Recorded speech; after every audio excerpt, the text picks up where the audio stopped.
Session singer in the 70s, weren't you? 70s. What was that like? What sort of people did you work with? Oh, everybody. I worked with Bet and with Bowie and with Brian Ferry and Carly Simon and Ringo Starr and the list, Chaka, the Average White Band, Maggie Bell, the list goes on. It's a long list. And so how did you start to work solo when you'd been working as a producer and session singer? How did it start to develop? What I did was I saved the money that I made from singing sessions and made my own demo of a song called Never Too Much. And I brought it to Epic, which is the label that I'm on now, and they placed me. They said, yeah, we dig this, and they signed me. So that's how it all got started. But why do you think, I mean, all those people asking you to sing with them, how come it hadn't happened before? It seems strange. Well, it's an interesting thing. I don't think I wanted it before then.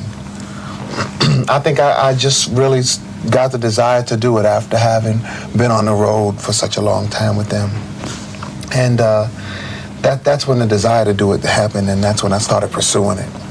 Before that, I didn't really want it. I was perfectly content sitting on the stool singing the oohs and ahs. I was talking to Bobby Womack, and he was saying that he kind of disapproves of people who, well, a little bit disapproves of people who cross over from doing soul music into other things, and he sort of thinks that they should stick to more purist music. How do you feel about that? Oh, well, I don't agree with that. If you change your style, and if you placate the audience that you're trying to reach, you know what I'm saying? Then that's one thing. But if you stick to what you're doing artistically and musically, and it happens to reach a wider audience, then so be it. There's nothing wrong with that. Now, there's been a big revival in sort of ballad singers being popular with you and Freddie Jackson and things like that. Who? Freddie Jackson.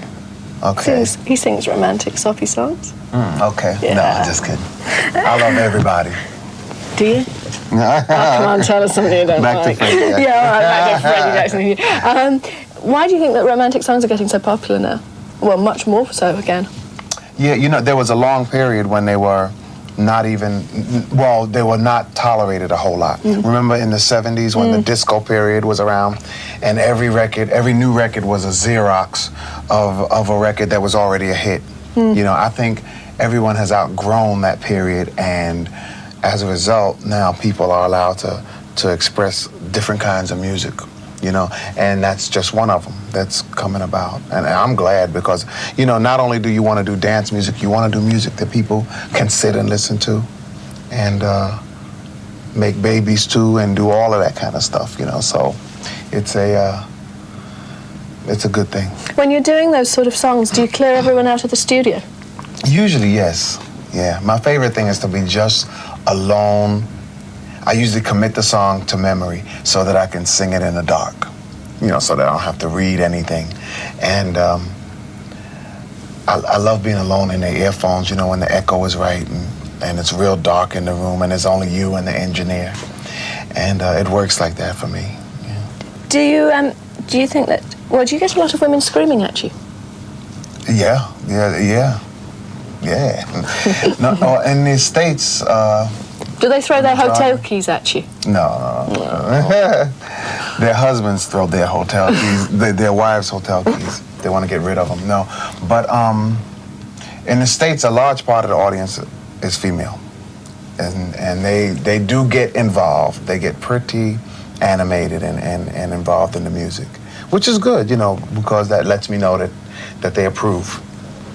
Now, last week there was last year there were a lot of rumours because you got thin. Hey, you got a new body. Yeah, you're not going to ask me about that stupid thing. No, I'm going to ask you what diet you went on. So irresponsibly wrote in the paper. I'm not going to even mention it. Look at my face. And I'm not asking retracted in a subsequent issue. No, but I am going to ask you what you did. Okay. What I did was I went on a diet and I lost 126 pounds. This time last year, my waist was a 54 inches, yep. That's as tall as me. You mean when I'm laying down? Yeah, when you were laying down, your stomach was as tall as me. Oh, that's true, okay. Video from the film Ruthless People.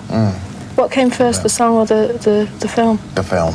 Yeah, they called and asked if I would write a song for the film. You know, and as soon as they asked, I said yes because, you know, Bowie and Bet were the two people who started me off in the business.